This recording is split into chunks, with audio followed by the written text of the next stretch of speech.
Conexão Marília. Oferecimento Oral Center, centro avançado em implantes e estética. E Unimed, esse é o plano.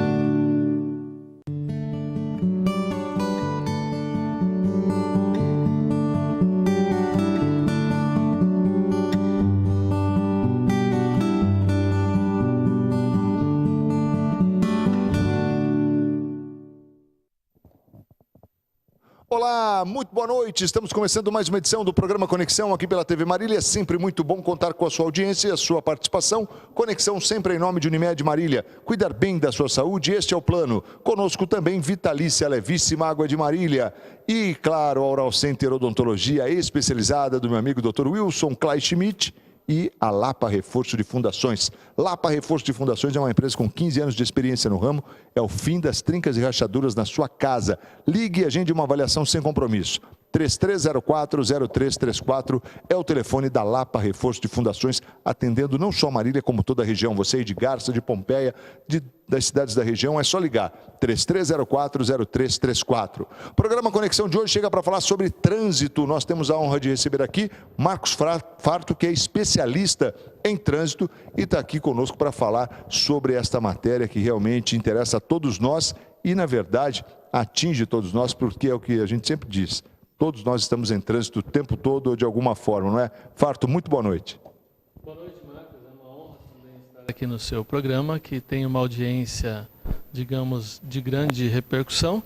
E como você bem disse, né, falar de trânsito é sempre uma questão importante, é um caráter social, é necessário e a nossa sociedade precisa, sim, estar atualizada, convencida da sua importância nesse cenário. Lembrando que, infelizmente, o nosso trânsito tem a tendência a melhorar, mas o que nós vemos é o contrário. Ele só piora com tantas fatalidades, com pouco investimento, com uma carência enorme de atenção para quem administra e, infelizmente, quem paga a conta é a nossa sociedade. Se não paga através de multas, ela paga com a saúde, paga com a vida, paga com expressões que lhes são muito caras, infelizmente. Farto, a gente tem aqui, estou vendo o manual Faria de Trânsito e o Código Brasileiro anotado. Cara, é muito grande. Como é que é? Eu vou pegar aqui, até para o telespectador ter uma noção. Olha isso. Esse aqui é o Código de Trânsito Brasileiro, o CTB. Olha a espessura desse livro. Aí você fala assim, mas será que são só fotos? Fotos, olha aqui, olha a letrinha, olha aqui. Dá uma olhada aqui, Magrão. Cara, esse material é do tá ganhando da Bíblia, hein, cara? Esse material é do mestre Júliver, né? Ele o Júliver, é verdade. Uma pessoa muito reconhecida no nosso universo de educação para o trânsito e também na questão de fiscalização, é praticamente um doutrinador. Tive o privilégio de entrevistá-lo há muitos anos atrás, né? Lá ainda no outro estúdio, ele teve aqui uma ocasião, 2003, 2004, talvez, é isso? Foi depois de 2010, 2009, com a pós-graduação que nós tivemos em Marília. Então ele esteve aqui. Que tinha sido há mais tempo, é verdade. Então, sempre nós temos um contato e ele sempre nos atualiza, né? Ele é conselheiro do CETRAN, é capitão da Polícia Militar. Hoje ele está na Força Tática em São Paulo e também no CEPETRAN. Então, é uma pessoa que tem um envolvimento muito profundo na matéria. E tem também o professor Farias, que é um outro envolvido na matéria, um estudioso, que constantemente faz alterações para subsidiar, para poder dar um suporte àqueles que estão atuando diretamente na educação e na fiscalização de trânsito. Mas, embora você veja esses dois livros, eles, diríamos assim, são muito pequenos diante da magnitude que é esse universo de trânsito. Existem literaturas mais deles, né? Mas eu trouxe os dois para mostrar que são pessoas de reconhecimento nacional e que merecem o nosso respeito. E aí, na verdade, esse é o código, mas comentado, é isso ou não? Sim. Analisado, como é que é isso? Existem situações diversas. Por exemplo, eu tenho o Código Seco. Código de Trânsito, você entra na internet, vai lá no site da Presidência da República, do Legislativo, baixa a matéria, está lá, o Código Seco, com todas as suas os seus enquadramentos e artigos. Já, quando um código ele é anotado, ele faz uma referência, por exemplo, uma coisa muito simples. Existe a infração do artigo 169 do Código de Trânsito, que é dirigir sem os cuidados indispensáveis à segurança. E esse código vai lá no artigo 169 e seleciona, por exemplo, o artigo 28. O condutor deverá a todo momento conduzir o veículo com atenção aos cuidados indispensáveis da segurança. Então ele faz um link entre um artigo e outro, fazendo algumas anotações, referenciando e referendando algumas regras, algumas leis e resoluções. E existe o código comentado. Já o código comentado, ele tem a opinião daquele que tem o seu título ali, por exemplo, o autor, né? Se fosse o Júliver o autor de um código comentado, seria a opinião dele em cada artigo comentado. Então, essas são as diferenças. E eu sempre, na busca como pesquisador e também como instrutor e professor, eu oriento os alunos a terem muito cuidado com o código comentado, porque às vezes ele traz a opinião exclusiva do autor, que pode ser diferente de outros doutrinadores, de outros autores. Então, sempre fazer ali uma busca, uma leitura mais aprofundada, mais ampla, justamente para ter uma opinião e chegar a um consenso, não apenas eu entendo assim, não, eu não entendo. Eu tenho que estudar para ter uma resposta. Então, são pessoas que têm um gabarito para isso. A gente está pela Life, Pompeia e Garça, e a gente está aí pela NET aqui para você e Marília. E nós estamos também para todo o Brasil, para todo o planeta, através do Facebook, no TV Marília, canal 4. Farto, eu quero falar também de uma outra situação que me chama a atenção. Assim, queria que você fizesse, na verdade, uma análise. A gente já há muito tempo conversa sobre essa matéria. E a gente tem sempre aquela preocupação assim. Se fala muito da questão do Código de Trânsito, que é muito rico, né, eu diria. E ele vem sendo aí, aos poucos, com as suas alterações, buscando se atualizar cada dia mais. Agora, como é que tem sido o cidadão na matéria educação? Você entende que isso tem sido incutido na nossa cultura? Olha, eu acompanho bastante a professora Irene Rios, que tem um trabalho de educação muito grande nessa matéria trânsito, além de outros professores aí que merecem o nosso respeito. O Código de Trânsito é um código de comportamento, Marcos, é um código social. Então, ele precisa constantemente sofrer alterações. O que eu vejo, particularmente, nós temos um governo que ele investe apenas na punição. Você não vê campanhas educativas maçantes, gritantes, campanhas que possam refletir a mudança de comportamento no social. Você apenas vê leis chegando cada vez mais coercitivas, cada vez mais severas, como se o condutor infrator fosse um criminoso.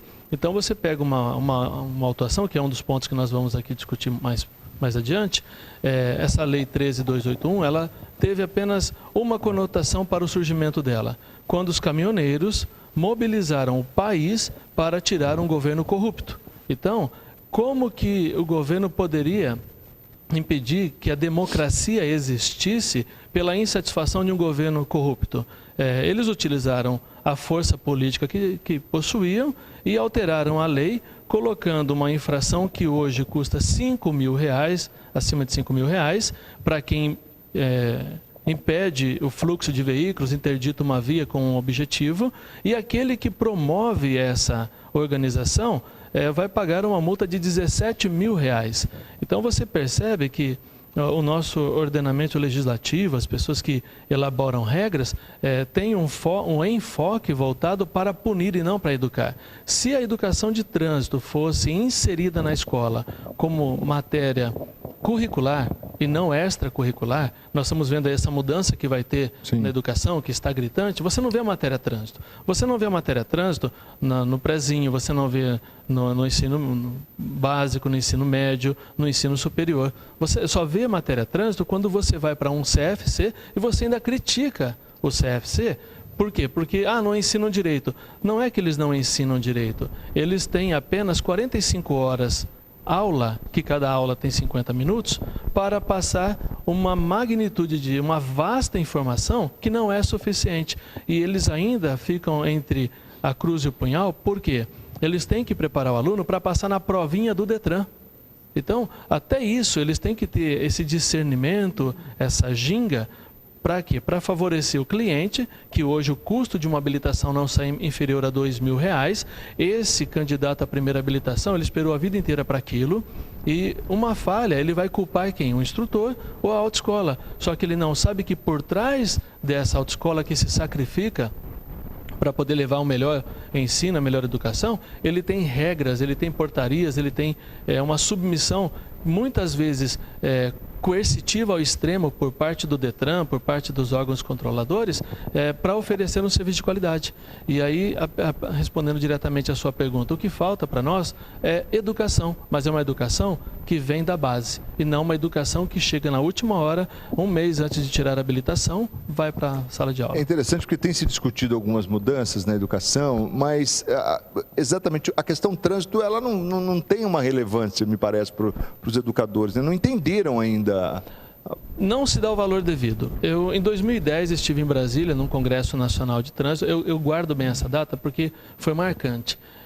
Lá, o ministro da Educação, a pessoa que administra o MEC, não sabia que existe no Código de Trânsito Brasileiro, uma lei federal, desde 1987, um capítulo que fala sobre a educação para o trânsito. Então nós temos um código aí que tem lá seus 19 anos e que até hoje não foi dada a ele a reverência que deve ser oferecida para educar nossas crianças. Então você vê campanhas muito tímidas que chega-se a entregar um panfleto, fala para o filho, fala para o papai pôr o cinto de segurança. Isso não é suficiente. Aí você coloca um educador para falar sobre trânsito. Com todo respeito, com toda a vênia aos nossos educadores, mas essa é uma matéria técnica. Então, qual é o conhecimento que eles têm para falar dessa matéria tão importante na sala de aula se não tiverem um preparo para isso? Hoje, para ser instrutor de trânsito, no mínimo você precisa de 180 horas para se tornar credenciado um instrutor em nível nacional. Então, claro, você tem um educador que tem 4 anos de faculdade. Ele estudou Piaget, Vygotsky, Paulo Freire e tantos outros, porém a matéria trânsito não foi inserida na sua grade. E ele vai assumir uma tarefa, um encargo que falta para ele uma formação. Então eu tenho muito respeito aos educadores, mas existem assuntos técnicos que demandam de uma afinidade maior, uma educação, uma dedicação maior.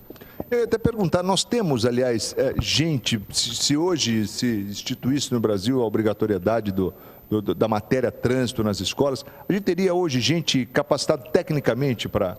Eu diria assim, nós temos gente qualificada. Eu já lecionei para professores do último curso que eu ministrei, foi em Botucatu.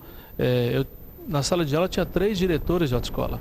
Desculpa, 3 diretores de escolas. De escolas, 3 diretores. Então, nós temos um público, sim, eles estão se empenhando, estão se preparando para isso. Eu tenho a resolução 285 que já fala da possibilidade do candidato à primeira habilitação ter no ensino médio 90 horas aula. É o dobro da aula que há no CFC, só que ele vai ter 90 horas aulas subdivididas em 3 anos ou no máximo em 2 anos, mas ele ainda estará imaturo para quando chegar no CFC. Então eu preciso valorizar o profissional do CFC, eu preciso valorizar o educador, eu preciso enriquecer com amplitude a nossa população para respeitar, porque quando eu respeito a regra, eu não sou punido, e não sou punido na suspensão, que hoje é de 6 meses, eu não sou punido na penalidade de multa, que hoje ela teve um valor alterado, eu não sou punido com o direito de dirigir cerceado a ponto de perder o emprego por conta de uma situação discrepante que poderia ter sido mudado na formação.